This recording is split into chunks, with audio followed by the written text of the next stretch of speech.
Linggo-linggo, kaya aking kumaring uso mabulita. May pa-backless. Oh my God! Saan ka naman ng konti para makita ng backless mo? Aray ko, my God! Hindi ba naman? Ito po si Alwin Ignacio, na Diva That You Love. Kasama ko ang naging isang backless queen. Hi, this is Alex Brosas. Ito po ang Nakiti Show, ang taray na talakayin showbiz edition.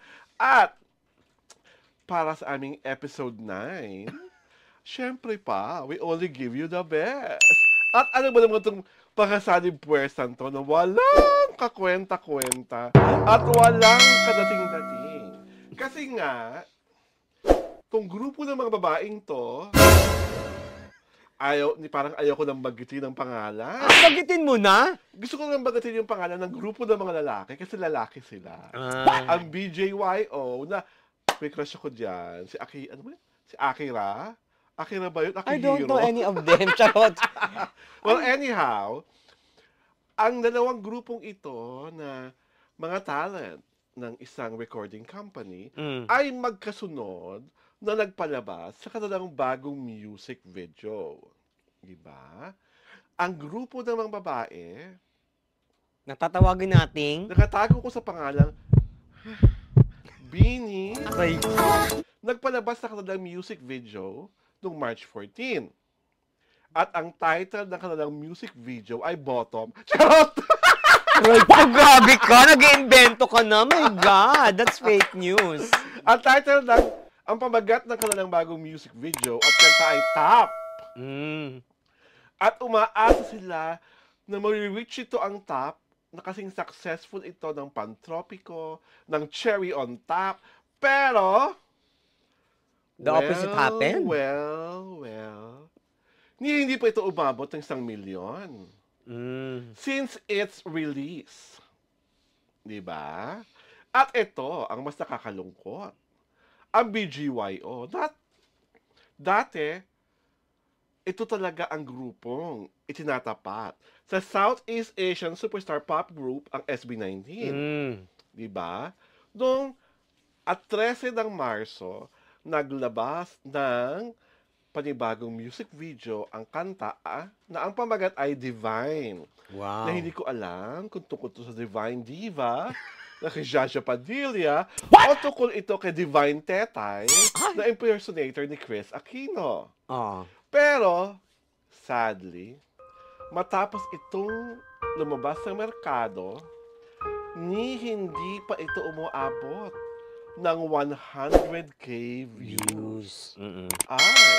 At ang nakakaloka, basang-basa ng mga taga-industriya na ang galawang ito ang sabay halos magkasunod na pagpapalabas ng mga music video at kanta ng Beanie, ayan ha, with emphasis, Beanie at BGYO ay jerk reaction ng pamunuan ng dalawang P-pop groups kasi nga namamayagpag in a major way ang DEM ng SB19 na, as we so speak, nasa 16 million views na at remain ang pagiging #1 trending music sa YT. At hindi nyo rin pwedeng i-discount ang katotohanan na nung naglabas ng ticket selling, ang simula at wakas, concert nila sa Philippine Arena, Mare, ilang oras nga lang at gano'ng kabadis ito naubos? Parang 7 hours. 7 hours. My na God. sold out ang ticket. Phenomenal. It's super phenomenal dahil yung grupo na pinipilit na idikit sa kanila, that girl group, it took them 4 months. Bago na-reach yung sold-out status na pinagdududuhan pa ng sold-out talaga. So, kasi naman, tanggapin na kasi ang katotohanan, di ba? Sabi nyo, walang gustong makinig sa DAM. Sabi nyo, hindi naiintindihan. Bakit nagkakagulo ang mga parokyano? Para mapanood yung simula at wakas concert. At higit sa lahat, bakit hindi matinag-tinag ang #1 trending music status nito magkatapos ng 2 weeks, gayong may bago kayong mga kantang inilatag sa merkado. Mari, sa tingin mo ba, spaghetti yung pababa na talaga ang karera ng BGYO? Hindi naman, tawag dito, they are still in the circle of yung P-pop. P-pop artists. Talagang hindi, nararamdaman pa naman yung presensya nila. Kaya lang, when compared to SB19, parang by leaps and bounds, naaanuhan sila, natatabunan sila. Oo. By comparison, talagang ang hari ay ang SB19. Maybe they were the princesses, prince with S, di ba? Princess of P-pop. Parang gano'n na lang. Kings ang tapos sila princess. Parang diba? with their numbers, parang mas bagay sila sa Dukes. Dukes? Dukes. Okay, Earls. Sa layo sa Bakit Kings hindi mo na lang ilagay sa Baron? My God! Parang may aristocratic tayo, ha? Oh my God! Ano na makasabi mo sa mga dukesa na bini? Na, parang kapansin-pansin, ha, yung mga latest releases nila is not as bombastic as the former songs. Well, I think, nasa hit and miss pa sila. Okay. Stage. Diba? Kasi, hindi sila consistent diba? Hindi sila, they're not that phenomenal. Diba? Hindi sila ganun Well, for naman, ang greatest achievement sila ang number 1 sa female group. Yes. Kaya lang, diba, parang mas maganda yung universally number 1, kahit female yan or male group yan. Diba? Yun ang mas maganda. Tawag dito, ang nangyayari kasi, when you say P-pop, regardless of whether it's it's pambabae or panlalaki, it's SB19 who is lording it over. Yes. Diba? Yun. And I think, there will never come a time na BINI will topple the popularity of SB19. Yes. Diba? Sinasabi ko to because yung trajectory ng career ng SB19 hindi nag-slow down. Yes.